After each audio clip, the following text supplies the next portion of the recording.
మాకైతే ఏమి జరగట్లేదు. అయినా సార్ అప్పులు చేసుకొని ఇల్లు వేసుకున్నాం సార్. ఈ రోజు వచ్చి మా ఇల్లు గుర్తేస్తారంటే మేము బతకం సార్, మేము చచ్చిపోతాం సార్.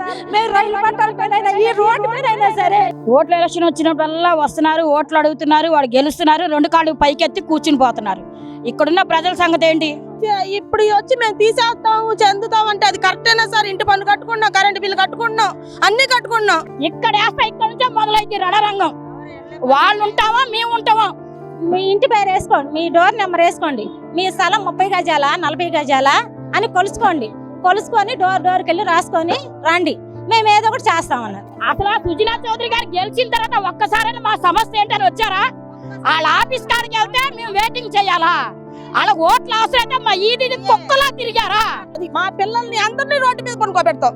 అలాగైతే చెయ్యండి, మమ్మల్ని చంపేసి మా ఇల్లు తీసుకోండి, అంత మించి మేము వెళ్ళాం. విజయవాడ పాత రాజరాజేశ్వరిపేటలో దాదాపు 50 ఏళ్ల నుంచి కూడా ఈ ప్రాంతంలో నివాసం ఉంటున్నాము. ఇప్పుడు సడన్గా ప్రతి 5 ఏళ్ళకి ఒకసారి రైల్వే అధికారులు తమకు నోటీసులు ఇస్తున్నారు, ఇల్లు ఖాళీ చేయాలి, ప్రాపర్టీ మాదని చెప్పి ఖాళీ చేయాలని చెప్పి మమ్మల్ని ఇబ్బంది పెడుతున్నారని చెప్పి భయాందోళనలు గురి చేస్తారని చెప్పి ఈ రోజున పాత రాజరాజేశ్వరిపేటలో ఉన్నటువంటి స్థానికులు ఆందోళన వ్యక్తం చేస్తున్నారు. ఏంటి వారి సమస్య ఏంటి తెలుసుకునే ప్రయత్నం చేద్దాం.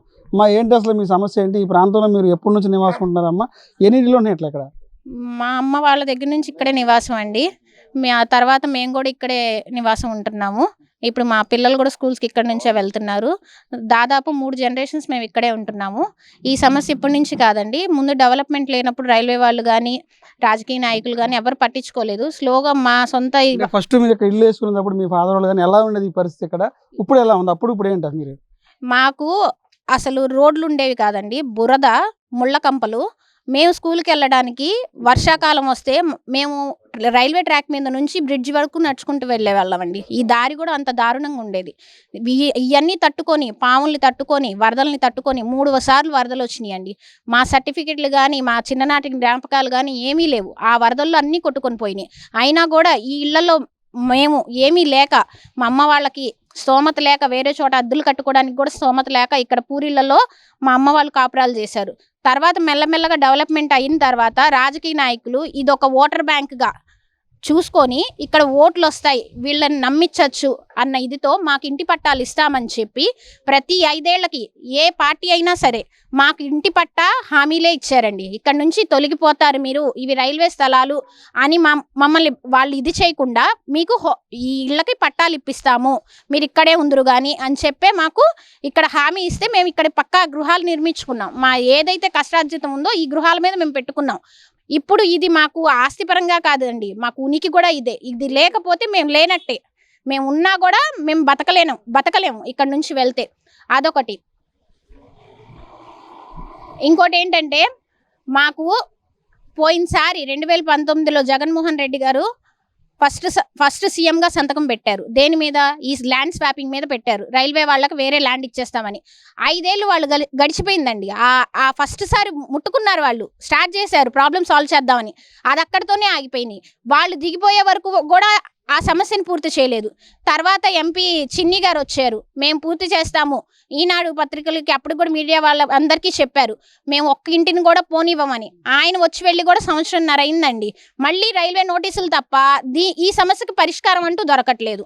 అది మీకు ఎప్పుడు నోటీస్ ఇచ్చారమ్మా? ఇప్పుడు వచ్చే నోటీస్ కాకుండా గతంలో ఎప్పుడు ఇచ్చారు మీకు నోటీస్? మాకు వరదలు వచ్చినాయి కదండి, రీసెంట్ గా వరదలు అయిపోయిన తర్వాత మేము అన్ని ఇళ్ళన్నీ శుభ్రం. గవర్నమెంట్ లో కూటమి గవర్నమెంట్ లోనే వరదలు వచ్చినాయండి. కూటమి గవర్నమెంట్ లో వరదలు వచ్చినా ఒక 2 నెలలకు మాకు నోటీసులు వచ్చినాయి. ఆ నోటీసుల్లోనే మేము ఎంపీ చిన్ని గారిని పిలవడం జరిగింది. ఇలాగే ధర్నా కోసం కూర్చుంటే ఆయన 2వ రోజు 3వ రోజు మాకు అందుబాటుకు వచ్చారు. వచ్చినప్పుడు ఆయన మాకు హామీ ఇచ్చారు, ఒక్క ఇంటిని కూడా పోనివ్వము, మీకు ఎలక్షన్లో ఏదైతే హామీలు ఇచ్చారో అలాగే మేము మీ ఇళ్ళకి మేము హామీ ఉంటాము, మీ ఇళ్ళని పోనివ్వము, మీకు ఇక్కడే పట్టాలు ఇస్తామన్నారు. వాళ్ళు వాగ్దానాలు చేసి వెళ్తున్నారు, ఆ పరిస్థితిని అక్కడికి చల్లబరుస్తున్నారు. కానీ దీనికి పర్మనెంట్ సొల్యూషన్ ఉండట్లా. మాకు సంవత్సరానికి ఒకసారి మేము రోడ్డు పాలు అవ్వక తప్పట్లా, కంపల్సరీ రోడ్డు మీద మేము కూర్చోవాల్సే వస్తుంది. అది ప్రతిసారి మీరు కూడా మీడియా పరంగా కూడా మీ దగ్గర కూడా ప్రూఫ్స్ ఉంటాయి, ఒకసారి చూడండి మేము ఎంత ఇదిగా దీని గురించి స్ట్రగుల్ అవుతున్నామో మీకు తెలుస్తుంది. మొత్తం ఎన్ని ఇళ్ళు ఉంటాయి అట్లా ఈ రకంగా తీసేసే ఇళ్ళు ఎన్ని ఉంటాయి? ఇల్లు అయితే 1000 ఇల్లులు అండి. మా అమ్మ వాళ్ళ నుంచి స్టార్ట్ అయింది. మీరు ఎప్పటి నుంచి ఇక్కడ నివాసం? మీరు ఎన్నాళ్ళ నుంచి ఉన్నారు ఈ ప్రాంతంలో? 50 సంవత్సరాలు బట్టి ఉంటానండి. మేము దగ్గర దగ్గర 50 సంవత్సరాలు బట్టి మా పిల్లలు మేము అందరం ఇక్కడే, మా పిల్లలు కూడా ఇక్కడే పుట్టారు, ఇక్కడే ఉంటాను. మేము అద్దెలకి ఉండి వచ్చి ఇక్కడ ఏదో కొనుక్కొని పంపేసుకున్నామండి. ఈ మధ్యన అప్పు చేసి వేసుకున్నాము. ఆ అప్పు కూడా తీరలేదండి, 4 నెలలు అవుతుంది. ఆ ఇల్లు తీసేస్తామని కానీ దిగిలిపోయాడు, అన్నం కూడా తినట్లే. కొంచెం ఏదో మీకు దయచేసి మాకు ఇల్లు నిలబెడితే చాలు, ఇంకెక్కడికి వెళ్ళాము, ఇక్కడే ఉంటాం మేము. మరి ఇప్పటికే మీకు నోటీస్ అని ఇచ్చారు, రేపు 5వ తారీఖు కల్లా ఖాళీ చేయమని, మీ పరిస్థితి ఏంటి? ఎక్కడికి వెళ్తారు? అదే మేము దిగులు పెట్టుకుంటాను, మా పరిస్థితి బాగాలేక. మరి ఆ దయ చూసి ఆయన ఏదో మాకు చేస్తే ఇక్కడే ఉంటాం అందరం. అమ్మ, మీరు ఇక్కడ ఎంతకాలం ఉంటున్నారమ్మా ఇక్కడ ఈ ప్రాంతంలో? నా పెళ్ళై 15 సంవత్సరాలు అయిందండి. అప్పటి నుంచి ఇక్కడే ఉంటున్నాము. అంతకుముందు మా అత్తయ్య గారు వాళ్ళ అత్తయ్య గారు వాళ్ళు కూడా ఉన్నారండి.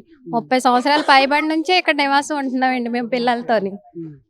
గతంలో మీకు ఎప్పుడు నోటీస్ ఎప్పుడు ఇచ్చారు? ఇప్పుడు ఇచ్చిన నోటీస్ కావాలి, గతంలో ఎప్పుడు ఇచ్చారు? వరదలు వచ్చిన తర్వాత మాకు ఇచ్చారండి. వరదలు అన్ని క్లియర్ అయిపోయి మేము ఇల్లులన్నీ క్లీన్ చేసుకొని అన్ని పెట్టుకున్నాం. మేము అప్పటికే వరదల్లో చాలా నష్టపోయాం. తర్వాత వచ్చి వీళ్ళు మళ్ళీ నోటీసులు ఇచ్చారు రైల్వే వాళ్ళు. అప్పుడు కూడా మేము ఇలాగే పోరాటం చేసామండి. మాకు శాశ్వత పరిష్కారం చూపిస్తామని అప్పుడు అన్నారు, కానీ అధికారులు మాకు శాశ్వత పరిష్కారం అనేది చూపించలేదండి. ఇప్పుడు కూడా మాకు నోటీసులు ఇచ్చి రేపు ఆగస్టు 5వ తారీఖు కల్లా మీరు అందరూ ఖాళీ చేసి వెళ్ళిపోవాలి అని మాకు చెప్తున్నారండి. మేము ఎక్కడికి వెళ్ళి బతికేంత స్తోమత అనేది మాకు లేదు. ఎందుకంటే అందరు ఇక్కడ ఉన్న వాళ్ళందరూ రోజు కూలీలే.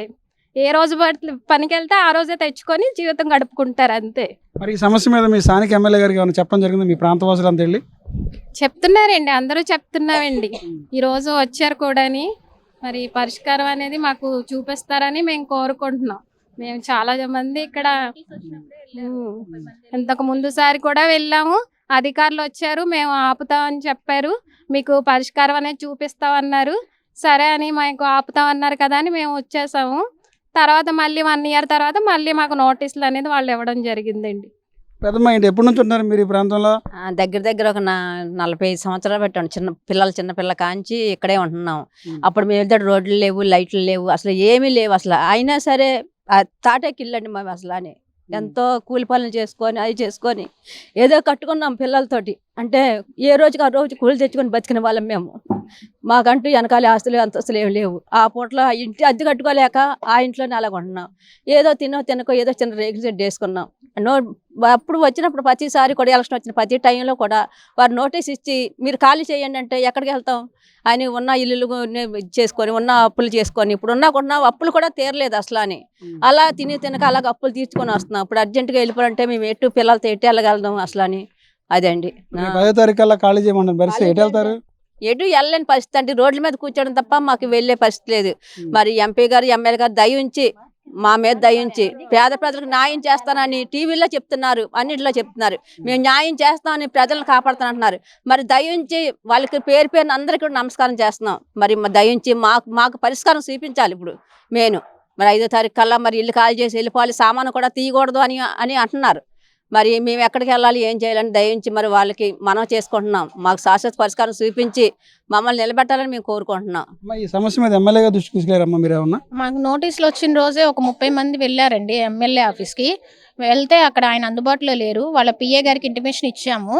తర్వాత సార్ వచ్చాక చెప్తామని చెప్పి దీని హిస్టరీ గురించి వాళ్ళకేం తెలీదు, ఒకసారి మాకు హిస్టరీ మొత్తం తీసుకొచ్చి ఇవ్వండి అన్నట్టు వాళ్ళు అడిగారు. అంటే గత 20 సంవత్సరాల నుంచి ప్రతి మీడియాలో ప్రతి పార్టీ వాళ్ళకి తెలిసిన హిస్టరీ వాళ్ళకి తెలియదు అన్నారు. మరి సరే అని మేము వచ్చేసాము. తర్వాత ఎంపీ గారితో అపాయింట్మెంట్ తీసుకున్నాము. ఇవాళ ఈవినింగ్ వస్తానన్నారు ఎంపీ గారు కూడా మాట్లాడడానికి. పోయినసారి వచ్చారు, మంచిగా రెస్పాండ్ అయ్యారు. మాకు కూటమి ప్రభుత్వం మీద నమ్మకం ఉందండి.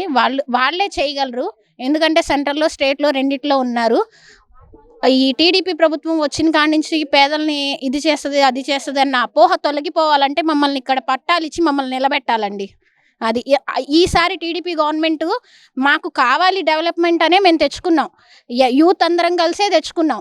ఆ టీడీపీ గవర్నమెంట్కే మేము చెప్తున్నాం, పేదవాళ్ళని తీసేస్తుంది, చిన్న చూపు చూస్తుంది అన్న టీడీపీ గవర్నమెంట్ని నిలబెట్టాలి అనుకుంటే నెక్స్ట్ టైం కూడా మాకు ఇవాళ ఖచ్చితంగా ఇక్కడ పట్టాలు రావాలండి. వాళ్ళు దీన్ని బట్టే రుజువు చేయించాలి, మేము పేదవాళ్ళని కూడా చూస్తాము అని చెప్పి మాకు ఇది. ఎందుకంటే ఎక్కడ డెవలప్మెంట్ లేదండి, మీరు చూశారు కదా. దీని అవతల ఊరేం లేదు, పెద్ద హైవేలు వేసి దీన్ని ఏం చేయడానికి లేదు. ఇది అనవసరమైన ముక్కని డిఆర్ఎం వాళ్ళు మాకు చెప్పారు. ల్యాండ్ స్వాపింగ్ ప్రపోజల్ వాళ్ళు చెప్తేనే మేము అధికారుల దగ్గరికి తీసుకెళ్ళాం. అది అక్కడ ఆగిపోయింది. ఆ ఆగిపోయిన దాన్ని ముందుకు తీసుకెళ్లాలని ఎంపీ గారిని కోరుకుంటున్నాం, ఎమ్మెల్యే గారిని కోరుకుంటున్నామండి. 5వ తారీఖు కల్లా ఖాళీ చేయకపోతే మీ పరిస్థితి ఏంటి? ఎక్కడికి వెళ్తారు? ఇక్కడే ఉంటామండి. పోనీ ఇల్లులు కొట్టేస్తారా, కొట్టేయండి, మళ్ళీ పాకలేసుకొని ఇక్కడే ఉంటాం. మాకైతే వేరే సోర్స్ ఏం లేదండి. పోనీ ఎర్రకట్ట మీద కూర్చోమంటే ఎర్రకట్ట మీద కూర్చుంటాం, లేకపోతే రైల్వే ట్రాక్ మీద పడుకోమంటే రైల్వే ట్రాక్ మీద పడుకుంటాం. మాకు ఇంకో సోర్స్ లేనప్పుడు ఎక్కడికి వెళ్తారన్న క్వశ్చన్కి మేము ఆన్సర్ చేయలేమండి. అంటే ఇప్పటికే మీకు నోటీస్ ఇచ్చారు 5 తారీఖుల్లో ఖాళీ చేయమని చెప్పి అన్నప్పుడు, అంటే ఇప్పటికే ఆల్రెడీ కొన్ని ఏరియాలో వాటర్ కట్ చేసామన్నారు అని చెప్పి చెప్తున్నారు. ఇంకా కరెంట్ కట్ చేసి వాటర్ నెక్స్ట్ తర్వాత పరిస్థితి ఏంటి? వాటర్ పవర్ ఏమీ ఇప్పటి వరకు అయితే ఏం కట్ చేయలేదండి. అంటే అనుకుంటున్నారు జనాలు, అపోహపడుతున్నారు కట్ చేస్తారని. ప్రస్తుతానికైతే కట్ చేయలేదు. మాకు అక్కడ వరకు రానివ్వరనే మేము అనుకుంటున్నాం. మా ఎంపీ గారు కానీ ఎమ్మెల్యే గారు కానీ మమ్మల్ని చూస్తారు, మా సమస్యను పరిష్కరిస్తారనే ఆశతోనే ఉన్నాం. వాళ్ళు రావాలి, ఖచ్చితంగా మా సమస్యలు వినాలి, వాటిని పరిష్కరించాలి, ఇదే కోరుకుంటున్నాం. ఓట్ల ఎలక్షన్ వచ్చినప్పుడల్లా వస్తున్నారు, ఓట్లు అడుగుతున్నారు, వాడు గెలుస్తున్నారు, 2 కాళ్ళు పైకెత్తి కూర్చుని పోతున్నారు. ఇక్కడున్న ప్రజల సంగతి ఏంటి? అసలు పద్దాకల్లా మా ఇళ్ళ విషయాలకు ఎందుకు వస్తున్నారు? ఏ రైల్వే వాళ్ళు కానీ ఎవరైనా కానీ వాళ్ళ స్థలం ఉందనుకోండి, ముందే తీసేసుకోవాల్సింది కదా. మీ ఇంత అభివృద్ధి చేసిన తర్వాత ఇప్పుడు స్థలం ఎందుకండి? అప్పుడు అవసరం లేని స్థలం ఇప్పుడు దేనికని అడుగుతున్నాను నేను. అసలు అంటే మా పిల్లలు మేమేమైపోవాలని? అంత కావాలంటే మా పేటలో ఎంతమంది ఉన్నారో అంతమందికి తగలబెట్టేమనండి, కృష్ణాలేసి మా శవాల నుంచి ఆ స్థలాలు తీసేసుకోమనండి. అంతేగాని మా ప్రాణం ఉన్నంతసేపు ఈ స్థలం ఖాళీ చేసేదే లేదు. ఎవరు వచ్చినా సరే, ఏ నాయకులు వచ్చినా, ఏ పార్టీ వచ్చినా, రైల్వే వాళ్ళు వచ్చినా, ఎవరు వచ్చినా సరే మా ప్రాణాలు తీసుకోవడానికైనా సిద్ధంగా ఉన్నాం. సొందు మాత్రం వదిలేదే లేదు. పేట ఒక్క ఇంటి మీద గుణపం వేశారంటే వాళ్ళ గుండెల్లో 10 గుణపాలు వెళ్తాయి. మా ఒక్క ఇంటికి గుణపం ఇక్కడి నుంచి స్టార్ట్ చేస్తే చాలు, వాళ్ళు ఎవరైతే వేస్తారో గుణపం 10 గుణపాలు ఉంటాయి, వెళ్తాయి లోనికి. అది మాత్రం బాగా దృష్టిలో పెట్టుకొని మహిళల జోల్లోకి ఏ రైల్వే వాళ్ళు కూడా రావడానికి వీలు లేదు. నేను వచ్చే 40 ఏళ్ళు అయిందండి. నాకన్నా ముందు నుంచి ఉన్నోళ్ళు ఉన్నారు. ఇప్పుడు మా పిల్లలది 4వ తరం. నాకన్నా ముందు నుంచి ఉన్నోళ్ళు ఉన్నారు. 60 ఏళ్ళు 70 ఏళ్ళ నుంచి ఉన్నవాళ్ళు ఉన్నారు. నేను 350 రూపాయలు పెట్టి సుబ్రాజు గారి దగ్గర స్థలం తీసుకొని వచ్చా. అది పార్టీ చందా, అది ఆయన తీసుకోవాలా. ఆ హయామాలోని పేదోళ్ళకని చెప్పేసి ఫస్ట్ డేరా వాళ్ళందరికి ఇచ్చేసి తర్వాత మాలాంటి వాళ్ళందరికి ఇచ్చారు. పేదోళ్ళు కదా, ఇల్లు లేవు కదా అని చెప్పి 350 రూపాయలు చందా కట్టి అలా తీసుకున్నారు. కానీ ఆయన మా దగ్గర డబ్బులు తీసుకోలేదు, ఆయన అమ్మలేదు. పేదోళ్ళు బతుకుతారు కదని స్థలాలు ఇచ్చారు. మేము ఆయన పేరు మీద అలా నిలబడిపోయాం. ఉన్నవాళ్ళు ఉన్నారు, లేనోళ్ళు కొద్దిగా ఇబ్బందులు ఉన్నవాళ్ళు ఇంకొకరికి అమ్మేసి వెళ్ళిపోయారు. మేము చిన్న చిన్న దళ్ళు కానించి, దుప్పట్లు కానించి, చీరలు కానించి ఎలా రేకు చెట్టు కట్టుకున్నాం. కరెంటు ఎందుకు ఇచ్చారండి? రైల్వే వాళ్ళు అప్పుడు ఎందుకు ఆపలేదండి కరెంటు కోసం? ఇంటి పన్ను ఎందుకు వేసారండి? మరి ఇంటి పన్ను మీరు ఎప్పటికైనా వెళ్ళిపోవాలి. ఇంటి పన్ను ఎందుకు కడుతున్నారని, ఆ నేల పన్ను ఎందుకు కట్టించుకున్నారు? డ్రైనేజ్ పన్ను మేము వేయమని అడిగామా? సైడ్ కాలువలు కొంత కట్టారు, కొంత ఆపేశారు. మేము కట్టమని అడిగామా? ఎలాగో మా ఇబ్బందులు పడి మేము ఉంటున్నాం. అది వాళ్ళకి సంబంధం లేని విషయం. అప్పుడు అవసరం లేని స్థలం ఇప్పుడు ఎలా కావాలండి వీళ్ళకి? అంతా బాగా చేసుకున్న తర్వాత బాగా కళ్ళల్లో కారం కొట్టుకోవడానికి ఇప్పుడు ఈ స్థలం కావాలా? దేనికి ఉపయోగపడుద్ది? సరే, మాకందరికి ఇంత బాధపడతారు. వాళ్ళ పిల్లలు లేరా? వాళ్ళ కుటుంబాలు లేవా? వాళ్ళు బాగుపడటానికేనా ఇంతమంది ఉసురు పెట్టుకొని ఎలా ఉంటారని మేమంతా? ఎవరు వచ్చినా సరే, ఎవరైనా ధైర్యం ఉన్నాడు ఎవరైనా సరే వచ్చి పని చేయమనండి. తర్వాత సంగతి తర్వాత నేను చూసుకుంటా. నోటీస్ ఇచ్చినప్పుడు వచ్చే నెల 5వ తారీఖు అలా ఖాళీ చేయమని ఇచ్చారంట. నేను అప్పుడైతే లేను ఊళ్ళోని. ఉంటే అప్పుడే ఏదో ఊ అంటే ఊ, అందరు సై అంటే సై అంటారు. నేను లేను. నేను రాత్రే వచ్చా ఊరు నుంచి. ఎవరైనా 4వ తారీఖు 5వ తారీఖు ఎవరు వస్తారో రమ్మనండి. గుణప వేయమనండి, ఇక్కడ వేయమనండి. స్టార్టింగ్ ఇక్కడ వేస్తా, ఇక్కడ నుంచే మొదలైంది రణరంగం. వాళ్ళు ఉంటావా, మేము ఉంటావా? మా ఎమ్మెల్యే గారు ఎప్పుడు వస్తూనే ఉంటారు, మాట్లాడుతూనే ఉంటారు. సుజనా చౌదరి గారు ఓట్లప్పుడు వచ్చి దండాలు పెట్టారు కదండి, సొందుకి దండాలు పెట్టారు కదా. అసలు సుజనా చౌదరి గారు గెలిచిన తర్వాత ఒక్కసారైనా మా సమస్య ఏంటని వచ్చారా? వాళ్ళ ఆఫీస్ కాడికి వెళ్తే మేము వెయిటింగ్ చేయాలా? వాళ్ళ ఓట్లు అవసరమైతే మా ఈది కుక్కలా తిరిగారా? ఇవాళ ఏమైందండి? మేము ఓట్లేసి గెలిపించింది దేనికి? సుజనా చౌదరి గారికి. ఎక్కడ ఉన్నారు ఆయన? ఎక్కడ అసలు హైదరాబాద్ లో ఉంటాడండి? ఆయనకి ఇజ్రాయల్ ఏంటి? వరదలు వచ్చినాయి, అప్పుడు కూడా ఈ వెల్లంపల్లి గారే వచ్చారు. అప్పుడు కూడా ఆయనే వచ్చారు, మాకు అండగా నిలబడ్డారు. బాగానే ఉంది. మాకు ఏ సమస్య వచ్చినా వీళ్ళే వచ్చేది. సుజనా చౌదరి గారు ఎప్పుడు వచ్చారు? అంత ముందున్నాడు ఎప్పుడు వచ్చారు? ఏదైనా కానండి, ఓట్లు వేసాము, గెలిచారు, బాగానే ఉంది. మేము ఓట్లు వేసినందుకు ఆ ఫలితం దక్కించుకోవాలా లేదా? మాకు రావాలా లేదా? మాకు నిలబడాలా లేదా? పార్టీలో లేరండి, వాళ్ళందరూ వస్తున్నారు. పార్టీలో ఉండి మీరు రావాలి కదా. అధికారంలో ఉన్నారు కదా మీరు ఏది చేసినా అయ్యిద్ది, మీరు ఏం చెప్పినా జరిగిద్ది. కానీ అసలు మీరు వచ్చింది లేదండి. 5 రోజులు అయిపోయింది వాళ్ళకి. ఎప్పుడు వస్తారు మీరు? ఎప్పుడు మాట్లాడతారు? ఎప్పుడు మా ఇల్లు నిలబెడతారు? ఏం మాట్లాడినా ఏం చేసినా మాకు న్యాయమే జరగాలి. మా ఇల్లు మాకు కావాలండి పక్కాగా. మా ఇంటికి మాకు పట్టాలు కావాలి. మా జోళ్ళకి ఎవరు రాకూడదు, రైల్వే వాళ్ళు కానీ ఎవరైనా కానీ.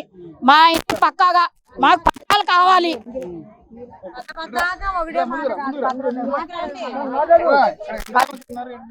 నలభై ఏళ్ళగానే ఉన్నామండి. మేము గోతుల్లో ఉన్నామండి. గోతుల్లోని పిల్లలు చిన్న చిన్న పిల్లలు వేసుకొని బతికాని. కరెంటు కూడా లేదు, రోడ్డు లేదు, ఏమీ లేవు. మా పంపులు కూడా లేవు. రోడ్ల మీద వెళ్ళి తెచ్చుకుంటేవాళ్ళు బిందె మీద బిందె ఎట్టుకొని. ఈ రోజునయ్యా ఇక్కడికి వచ్చేవాళ్ళు కట్టకాడికి వెళ్ళేవాళ్ళు, అక్కడికి వెళ్ళి తెచ్చుకునేవాళ్ళు. రైలు తాతలకు వెళ్ళి తెచ్చుకునేవాళ్ళు. నీళ్లు తెచ్చుకొని ఏదో తాగేవాళ్ళు ఉండేవాళ్ళు. ఇప్పుడు అన్నీ అయిపోయిందా? రోడ్డు ఎందుకు వేసినట్టుగా, మాకు పంపులు ఎందుకు వేసినట్టుగా, కరెంట్ ఎందుకు ఇచ్చినట్టుగా, డ్రైనేజీలు ఎందుకు ఇచ్చినట్టుగా, ఇండ్ల పనులు ఎందుకు ఇచ్చినట్టుగా, అన్నీ ఎందుకండి సార్? మాకు న్యాయం చేయాలి కదా. మేము పిల్లలతో ఉండేవాళ్ళం కదా. మాకు పిల్లలు లేనప్పుడు చిన్న చిన్న పిల్లలు దోమల్లోని ఈగల్లోని అన్నిటిలో ఉంటున్నాం. కానీ దేనికి మీకు ఆడకి రావట్లేదు, దేన్ని మేము మాట్లాడట్లేదు. ఇప్పుడు ఇల్లు అండి, మాడమాడికి ఇల్లు అండి, ఎక్కడికి వెళ్ళిపోతామండి? మంచంలో ఉన్న వాళ్ళు ఉంటారు, కాళ్ళు లేని వాళ్ళు ఉంటారు, ఏంటి మూలపడే ముసలోళ్ళు ఉన్నారు. వాళ్ళు ఎక్కడ తీసుకొని వెళ్ళిపోతుంది ఈ సమయంలోనే? 4వ తారీఖుల్లో కరెంట్ వచ్చేసేస్తాను, నీళ్ళు ఉండవు అవన్నీ అండి. ఇది ఏంటండి? చెట్టు కింద ఉన్న అడుక్కున్న వాళ్ళం మేమేమన్నా? ఆడే రైతు కొద్ది బాగున్నారు. మేము ఇళ్లలో ఉండి ఏముందండి మాకు పరిస్థితి? చెప్పండి. మీరు గెలిచారు, ఓట్లేసి గెలిపించాము, ఏదో చేస్తారు కదా, చంద్రబాబు నాయుడు గారు చేస్తారు కదా, మమ్మల్ని ఏదో వడ్డీ తీరుతారు అని మేము అనుకున్నాం. వరదలు వచ్చినప్పుడు కాపాడారు. ఇప్పుడు మళ్ళీ ఇట్లా చేస్తే ఎట్లండి? వచ్చేది వరదలు వచ్చిన మమ్మల్ని ఏదో మేము సాగు మనం చచ్చేవాళ్ళంగా, చచ్చిపోయి అందులోనే తేలేవాళ్ళంగా. మమ్మల్ని బతికిచ్చారు. బతికిచ్చి ఏం చేశారండి? న్యాయం చేశారండి మీరు మాకు. బుడిమేరలు ఎన్నిసార్లు వచ్చినా మేము మా ఇల్లులు మాకు కావాలని మేము ఇక్కడే ఉన్నాం సార్. ఇవాళ వచ్చి వాళ్ళు మా స్థలాలు మాకు కావాలని చెప్తున్నారు. చిన్న పిల్లలు వేసుకొని మేము ఎక్కడికి వెళ్ళిపోవాలి సార్? వాటర్ లేనప్పుడు, పంపులు లేనప్పుడు కూడా మేము ఇక్కడే ఉన్నాము. మా గృహాలు మాకు కావాలి, మాకు పట్టాలు కావాలి సార్. ఈ టెన్షన్లు ఎప్పటికి వద్దు మాకు సార్. మేము ఈ ర్యాంప్ వేయలేదు సార్. మేము వచ్చినప్పుడు ర్యాంప్ లేదు, పైన కూడా వాహనాలు ఏం తిరగట్లేదు. అప్పటి నుంచి ఉన్నాం మేము. దీపాలు పెట్టుకునే ఉన్నామా, పొలాలపై వెలిగించుకునే ఉన్నామా, అలాగున్నాము. ఉన్నప్పుడు అప్పుడు తీయకుండా ఇప్పుడు వచ్చి సడన్ గా మేము పిల్లల్ని పెంచుకోకుండా, పిల్లలు చదివించుకోకుండా ఆ రూపాయితో ఇటుకి కొనుక్కొని కట్టించుకొని ఉన్నాము. ఉంటే అలా ఇప్పుడు వచ్చి మేము తీసేస్తాము, చెందుతాం అంటే అది కరెక్టేనా సార్? ఇంటి పన్ను కట్టుకున్నాం, కరెంటు బిల్లు కట్టుకున్నాం, అన్ని కట్టుకున్నాం. ఈ ప్రాంతం ఎప్పటి నుంచి ఉన్నారు మీరు నివాసం ఇక్కడ? మేము 40 సంవత్సరాలు అవుతుంది, 50 సంవత్సరాలు. అసలు ఈ ర్యాంప్ లేదు సార్, నమ్మండి. ఈ ర్యాంప్ లేదు. మేము ఇటు నుంచి వెళ్ళేవాళ్ళం అప్పుడు, మా చిన్నపిల్లలు అప్పుడు రైలు కట్ట ఇటు నుంచి. అలాగున్నది డెవలప్మెంట్ చేశారు. ఎందుకు చేశారు? రాజకీయ నాయకులు ఓట్లు ఎందుకు అడిగారు? ఆ రోడ్డు మీద నుంచేగా వచ్చి అడిగారు. ఇప్పుడు అక్కడ మేము ఉన్నామనేగా వచ్చి అడిగారు. అంటే మేము చెట్టు కింద ఉంటే చెట్టు కిందకి వచ్చి అడుగుతారా ఏంటి? లేకపోతే రైలు పట్టాల్లో ఉంటే అక్కడికి వచ్చి అడుగుతారా? మేము ఒక పొజిషన్ లో ఉన్నామనేగా మా దగ్గరికి వచ్చారు. ఇప్పుడు మీరు ఒక పొజిషన్ లో ఉన్నప్పుడు మాకు ఎందుకు న్యాయం జరగదు? మా ఇల్లు మాకు కావాలి, మాకు పక్కా న్యాయం జరగాలి. నోటీస్ ఏమని ఇచ్చారు? ఏం చెప్పారు నోటీసులో? నోటీసులో అసలు అది వచ్చి కొక్లైన్ వచ్చి పీకేస్తుంది, మీరు ఖాళీ చేయపోతాని అసలు దారుణంగా అంటించారు సార్. గుండెల్లో నొప్పి వాళ్ళు ఉన్నారు, అంత దారుణమైన వాళ్ళు ఉన్నారు, ఆరోగ్యం బాగోని వాళ్ళు. సడన్ గా ఏమైనా అయ్యిద్ది, అప్పుడు ఏంటి? పసిపిల్లలు, వాళ్ళ పిల్లలు రోడ్డు ఎక్కుతారు, వాళ్ళు ఏమవుతారు? మా అక్కకి ఆరోగ్యం బాగోదు, ఆమె అలాగే మంచం పట్టింది ఆమె. అసలు మాకు పక్కా ఇల్లు కావాలి సార్. అది మా ఇల్లు మాకు కావాలి. ఎందుకు డెవలప్మెంట్ చేశారు? ఎంతమంది ఉంటారు ఇట్లా? మా ఇల్లు వచ్చి 500 ఇల్లు దాకా ఉంటుంది సార్ మా లైన్. అప్పుడు వరకు తీయకుండా ఇప్పుడుకొచ్చి సడన్ గా తీయమంటే మేము వెళ్ళాం సార్. మా మీద నుంచే కొక్లైన్ వెళ్ళాలి. అది మా పిల్లల్ని అందరినీ రోడ్డు మీద పనుకోబెడతాం. అలాగైతేనే చెయ్యండి. మమ్మల్ని చంపేసి మా ఇల్లు తీసుకోండి, అంత మించి మేము వెళ్ళాం. అది ఎవరిని వెళ్ళనివ్వు, వెళ్ళాం. ఎవరు న్యాయం చేయకపోతే చేయపని. గెలిచాడు ఎందుకని సార్? ఒక్కసారి రాలేదు సార్ మాకు ఒక్క న్యాయం జరగల. సుజనా చౌదరి గారు ఒక్కసారి రాలేదు. ఎందుకు వచ్చి మమ్మల్ని ఓట్లు అడిగారు? అమ్మ మేము మంచి చేస్తామనేగా ఓట్లు అడిగారు, మేము నమ్మేగా మీకు ఓట్లు వేసాము. ఎంపీ గారు మరి ఎవరు రాలేదు సార్ మాకు ఇంతవరకు. మాకు వచ్చిన జగన్ పార్టీ వాళ్ళు ఇంతవరకు 4 రోజుల నుంచి ఇక్కడ ఉంటున్నాం. అయినా ఎవరు? వరదల్లో మునిగిపోయాం, సామాన్లు పోయినాయి, 50-60 వేల సరుకు పోయింది, సామాన్లు పోయినాయి. అప్పుడన్నా మరి వెళ్ళిపోండి తవరేవచ్చుగా. పోతే కొనుక్కున్నా, అప్పో చేసి మా బిడ్డలు మేము పెంచుకున్నాం, కొనుక్కున్నాం, పెట్టుకున్నాం. ఇప్పుడు వచ్చి ఇలా చేస్తామంటాం కరెక్ట్ కాదు సార్. మాకు న్యాయం కావాలి. మా శవాల మీద నుంచే మా ఇల్లు తీసుకోవాలి. అది మా శవాల మీద నుంచే మా ఇల్లు తీసుకుంటేదట్టే తీసుకోమనండి. రైల్వే ఆఫీసులే చెప్తున్నారండి, రైల్వే అవసరం లేదనేసి వాళ్ళే వేరే స్థలం ఇవ్వమని చెప్తానరట. చెప్తే మన గవర్నమెంట్ వాళ్ళకి ఏదో వేరే స్థలం ఇస్తే మేము ఇక్కడ ఉంటాం, లేకపోతే మమ్మల్ని ఏమో ఖాళీ చేసేస్తామని ఈ రైల్వే అధికారులు చెప్తారు. అలాంటప్పుడు మన గవర్నమెంట్ ఏదో పెద్ద మంది చేసుకుని వేరే స్థలం ఎక్కడో వాళ్ళకి సరిపోయింది ఇచ్చి మమ్మల్ని ఇక్కడ ఉంచాలండి. కాకపోతే మేము మమ్మల్ని రోడ్డు మీద ఉన్నట్టే అలా అన్నట్టు మీరు అందరు కలిపి చెప్పండి. మేము బాధపడుతున్నాం, చాలా బాధపడుతున్నాం, పిల్లలతో రోడ్డు మీద ఉంటున్నాం. మాకు సావే అంటే మాకు 5వ తారీఖు కల్లా తీసేస్తామని చెప్తున్నారు. 5వ తారీఖు తీసిస్తే మేము డేరాలు వేసుకుని ఉన్నాం ఏంటండి, ఇల్లు సంవత్సరం అంతా చక్క పెట్టుకుని ఉన్నాము. ఇప్పుడేమో ఇది ఎక్కువ రేటు ఉందట, ఈ స్థలం మేము అభివృద్ధి చేసాం, చెరువులు అనకూడదు కానీ చెట్లు పొట్లు బురద కిరసనం దీపాలు పెట్టుకొని ఉండేవాళ్ళమండి. కార్డులు ఉండేవి కాదండి. ఆ కిరసనం దీపాలు పెట్టుకుంటే కిరసనం కూడా లేకపోతే కార్డులు కూడా లేకపోతే ఆ కలెక్టర్ ఆఫీస్ దాకా ధర్నా చేసి ఆ కార్డులు తెప్పించుకున్నాము. ఆ కిరసనం నల్ల పోయి కరెంట్ వచ్చింది, కరెంట్ పోయి నీళ్ళు వచ్చి ఇప్పుడు నీళ్ళు ఆపేస్తామంటున్నారు, కరెంట్ తీసేస్తామంటున్నారు. ఇది ఎక్కడిది? ఆల్రెడీ మున్సిపాలిటీ కాలువ రైల్వే ఆపేశారట, ఎవరు పట్టించుకోలేదు. ఇదంతా చాలా ఇబ్బంది పెడతానండి వీళ్ళంతా కలిపి. మరి నాయకులు మరి రైల్వే ఆఫీసర్ మా ఎమ్మెల్యే గారు మాకు కనబడలేదండి, ఎటు వెళ్ళిపోయారు? మా ఎమ్మెల్యే గారు కనబడలేదు, మాకు ఎక్కడున్నారో మాకు తెలియదు. మేము ఎమ్మెల్యే గారి ఆఫీస్కి వెళ్ళాం సార్. ఒక 30 మంది వెళ్ళాం ఎమ్మెల్యే గారి ఆఫీస్కి. వెళ్ళాం 4:30కి వెళ్ళిన వాళ్ళవి 8 దాకా ఉన్నాం. 8ంటికి వచ్చారు సార్ వాళ్ళు. వచ్చాక ఏంటమ్మా అంటే, సార్ మాకు రైల్వే స్థలాలకి నోటీసులు అని ఇచ్చారు సార్, మరి వచ్చే నెలలో 5వ తారీఖున తీసేస్తామంటున్నారు సార్, మరి మా పరిస్థితి ఏంటి అని చెప్పాను సార్. అక్కడ అది ఎవరికి ఆయన పేరేంటి, పిఏ గారే ఉంటారండి సార్. ఎమ్మెల్యే గారు నెలకి 2 సార్లు 3 సార్లు వస్తారండి సార్. ఎంపీగా ఆయనకి చెప్తే సుజనా చౌదరి అయితే ఎప్పుడు నెలకు 2 సార్లు వస్తారు అన్నారు. మాకు చెప్తే పిఏకి చెప్తే ఎమ్మెల్యే గారికి చెప్పినట్టేనంట సార్. నాకు చెప్పండి, నాకు చెప్తే ఎమ్మెల్యే గారికి చెప్పినట్టేను అన్నారు సార్. సరే ఎమ్మెల్యే గారు వస్తారా సార్ అంటే ఇప్పుడు అలా రారు అన్నారు.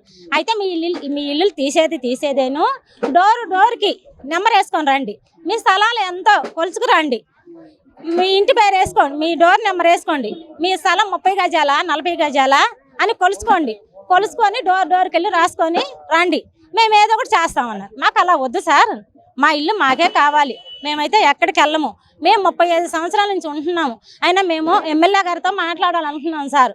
మరి అంటే ఎమ్మెల్యే గారు ఇప్పుడు రారమ్మా, నెలకు 2 సార్లు 3 సార్లు వస్తారు, అప్పుడు మేము చెప్తాము ఎమ్మెల్యే గారికి అన్నారు. అది న్యాయం కాదు కదా సార్. ఇప్పుడు మేము ఎమ్మెల్యే గారికి మా బాధ చెప్పుకోవాలి. ముందు మేము ఎవరి దగ్గరికి వెళ్తాము? ఎమ్మెల్యే గారినే కలుస్తాము ఎప్పుడైనా సరే. ఏ నాయకులు అయినా సరే 30 సంవత్సరాల నుంచి ముందు ఎమ్మెల్యే గారికి చెప్పాకే మేము ఈయన దగ్గరికి వెళ్తాము. ఆ ఎమ్మెల్యే గారే లేకపోతే మేము ఎవరికి చెప్పుకోవాలి ఈ బాధ? ఆయన 4 రోజులు వస్తాడో, నెలకు 3 రోజులు వస్తాడో మాకు తెలియదు కదా సార్. మరి మా బాధ ఏంటి? ఈరోజు మేము రోడ్డు మీద పడ్డాము, మేము వెళ్ళి కూడా ఇవాటికి 4 రోజులు సార్. సరే అమ్మా, మేము ఎమ్మెల్యే గారికి చెప్పాము, పిఏ గారు అయినా సరే వచ్చి అమ్మ మేము ఎమ్మెల్యే గారికి చెప్పాము, మీ బాధ మాకు అర్థమైందమ్మా, మేము ఉన్నాము, మీరు భయపడబాకండి అని ఒక్కళ్ళు వచ్చి మాకు చెప్పలేదు సార్. మేము 3 రోజుల నుంచి అన్నం నీళ్ళు తినకుండా, రాత్రిలో నిద్రపోకుండా, ఏమైపోతాయో మా ఇల్లు, మేము ఎక్కడ ఉండాలా, మా పిల్లలతో మేము ఎక్కడ బతకాలా, మేము మట్టి పోసుకొని కొంచెం చెరువు బూడ్చుకొని మేము ఇల్లు వేసుకున్నాం సార్.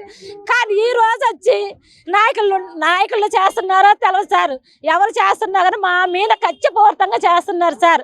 రైల్వే వాళ్ళకైతే అవసరం లేదంట ఈ స్థలము. వాళ్ళు చెప్పారు సార్, మాకు అవసరం లేదమ్మా, మీ నాయకులతో మీరు మాట్లాడుకోండి అమ్మా, మీరు మాట్లాడుకుంటే మీకు ఏదో ఒక న్యాయం జరిగితే, మాకు ఏ నాయకులు రావట్లేదు సార్, మేము ఏదో ఒక దిక్కులేని వాళ్ళలాగా ఈ రోడ్డు మీద పడున్నాం సార్. ఒక్కళ్ళైనా వచ్చి సార్, ఆ పియ్య గారైనా ఉన్నారు కదా సార్, ఆయన 2 మనుషులు వేసుకొని వచ్చి మాకు ధైర్యం ఇవ్వచ్చు కదా సార్. ఎమ్మెల్యే గారు లేరు, పియ్య గారు ఉన్నారుగా, రోజు ఉంటారు కదా అమ్మ, మేము ఉన్నాము, మీకు భయం లేదు, మీకు ఏదో ఒకటి మేము హామీ ఉంటామమ్మా, మీరు భయపడబాకండి, మమ్మల్ని మీరు గెలిపించారమ్మని మాకు చెప్పొచ్చు కదా సార్. మాకు ఎవరో ధైర్యం ఇవ్వకపోతే మేము అన్నం తినట్లేదు సార్, మేము తిని కైళ్ళు కట్టుకుంటాం సార్, మేము పేదోళ్ళమి, మేము ఏ రోజు పని చేసుకుంటే ఆ రోజే సార్. మాకైతే ఏమీ జరగట్లేదు, అయినా సార్ అప్పులు చేసుకొని ఇల్లు వేసుకున్నాం సార్. ఈ రోజు వచ్చి మా ఇల్లు గుద్దేస్తారంటే మేము బతకం సార్, మేము చచ్చిపోతాం సార్. మేము రైలు పట్టాల మీదైనా, ఈ రోడ్డు మీదైనా సరే మా 5,000 పేదలు ఇల్లు మేము చచ్చిపోవడానికి సిద్ధంగా ఉంటున్నాం సార్. మేమైతే మాకైతే మా ఇల్లు మాకు కావాలి సార్. మాకు ఎక్కడ పాముల్లో పుట్టల్లో మాకు ఇవ్వద్దు సార్, మాకు ఎక్కడ ఇవ్వద్దు సార్. మా ఇల్లు మాకు నిలబెట్టండి సార్ దయచేసి. అయ్యా ఎమ్మెల్యే గారు, సుజనా చౌదరి గారికి మీకు దండం అయ్యా. ఒక్కసారి వచ్చి మా బాధ వినిపించండి అయ్యా, మా పేదల బాధ చూడండి అయ్యా. ఉన్నోళ్ళకి సాయం చేయబాకండి అయ్యా, మీరు లేని వాళ్ళకి సాయం చేయండి అయ్యా. మీరంతా ఉన్నోళ్ళకి వెళ్ళే చూస్తున్నారు సార్, మాలాంటి పేదల గురించి చూడట్లేదు సార్. మీరు మమ్మల్ని చూడండి సార్ ఒకసారి. మా అందరి దగ్గర మీకు దండాలు పెట్టి అడుగుతున్నాను అయ్యా, మా ఇళ్ళలు మాకు నిలబెట్టండి అయ్యా, మమ్మల్ని బ్రతికించండి అయ్యా, మా ప్రాణాలు తీయొద్దు అయ్యా. మేము చచ్చిపోతే మీ పేరు పలానా ఎమ్మెల్యే గారు గెలిచి ఆ రైల్వే స్థలంలో అందరినీ చంపేశారని పేరు మీరు తెచ్చుకోబాకండి సార్. మీరు మంచి పేరు తెచ్చుకోండి అయ్యా, మా పేదలకు మంచి సాయం చేయండి అయ్యా. మా ఇల్లు మాకు నిలబెట్టండి సార్, మా ఇల్లు మాకు నిలబెడితే చాలు సార్. మేము చచ్చిపోవటానికి సిద్ధంగా ఉన్నాం సార్. మీ మాట కోసం, మీకు మాట కోసం మేము చూస్తున్నాం సార్. మీరు ఏమొచ్చి హామీ ఇస్తారో, మీరు ఏమొచ్చి మాకు చెప్తారో అది చూసి మా ప్రాణాలు తీసుకోవటమా, లేకపోతే మాకు మీరు న్యాయం చేయటమా మేము చూస్తున్నాం సార్. ఎంపీ గారు మీ మాట కోసం మేము చూస్తున్నాం సార్, ఎవరో వచ్చారని కాదు సార్. మీరు ఎప్పుడెప్పుడు వస్తారని మీకోసం మేము రోడ్ల మీద ధర్నాలు చేస్తున్నాం సార్. మీ ఒక్క మాట కోసం మేము చూస్తున్నాం సార్. ఒక్కసారి దయచేసి మా బాధ వినండి సార్. మాకు న్యాయం చేయండి సార్, పేదవాళ్ళకి న్యాయం చేయండి సార్, ఉన్నోళ్ళకి కాదు సార్. మా పేదవాళ్ళని నిలబెట్టండి సార్. మీకు దయచేసి చెబుతున్నాను సార్, మీకు దండం పెట్టి చెబుతున్నాం సార్. ఓకే, మనతో పాటు మరొకరు ఉన్నారు. ఏంటమ్మా పరిస్థితి? టీడీపీ హయాంలోనే రోడ్డు కూడా వేశారండి. కరెంట్ ఇచ్చింది టీడీపీ హయాంలోనే, రోడ్డు వేసింది టీడీపీ హయాంలోనే. వాళ్ళే మాకు చేశారు ఇవన్నీ. ఇప్పుడు వచ్చి వాళ్ళు మాకు సపోర్ట్ చేస్తారనుకుంటున్నాం, కానీ ఇలా వెనక పెడతారనుకోలేదు. మాకు దయచేసి మాకు సపోర్ట్ చేయాలని కోరుకుంటున్నాం. విషయం మీద ఎంపీ గారిని కలిసారా? ఎంపీ గారిని కలవడం జరిగింది. వెళ్ళామండి, ఎంపీ గారిని కలవద్దాం. నిన్న సాయంత్రం వెళ్ళాము, వెళ్తే ఆయన రాలేదు, 9ంటికి వస్తారు అన్నారు. వచ్చేసాము. ఈరోజు సాయంత్రం 4ంటికి వస్తామన్నారు. అందరం అక్కడ ధర్నా దగ్గర కూర్చుంటాం, వస్తే మాట్లాడతాం. ఇంతకుముందు ఆయన వచ్చి చెప్పారు, హామీ ఇచ్చారు, మీ ఇళ్ళకి ఎక్కడ డ్యామేజ్ ఉండదు, మేము మాట్లాడతాం, మేము ఆపుతామన్నారు. మేమే మాట్లాడతామని కూడా అన్నారు వాళ్ళు. అని ధైర్యంతో అన్నారు కదా, మేము కూడా ఏం పట్టించుకోవాలా. ఇప్పుడు మళ్ళీ వీళ్ళు ఇచ్చారు కదా నోటీస్, మళ్ళీ ఆయన వచ్చే మాట్లాడతారని ఆలోచిస్తున్నాం. ఎన్నికల ముందు ఏదైతే హామీ ఇచ్చారో ఎంపీ అభ్యర్థి కేశినేని చిన్ని, ఎమ్మెల్యే సుజనా చౌదరి ఇద్దరు గెలిచారు, అధికారులు ఉన్నారు. ఇవాళ కేంద్ర రాష్ట్ర ప్రభుత్వాల్లో కూటమి ప్రభుత్వం ఉంది కనుక మా ప్రాంతానికి ఇచ్చినటువంటి హామీని అమలు చేసి మా అందరికీ శాశ్వత నివాసాలు ఇవ్వాలని ఇచ్చే ప్రయత్నం చేయాలని చెప్పి గ్రామస్తులు అయితే కోరుతున్నారు. ఇది ఇక్కడ పరిస్థితి. కెమెరామెన్ చండీతో రాజ్ కమల్, S4 మీడియా, రాజరాజపేట నుంచి.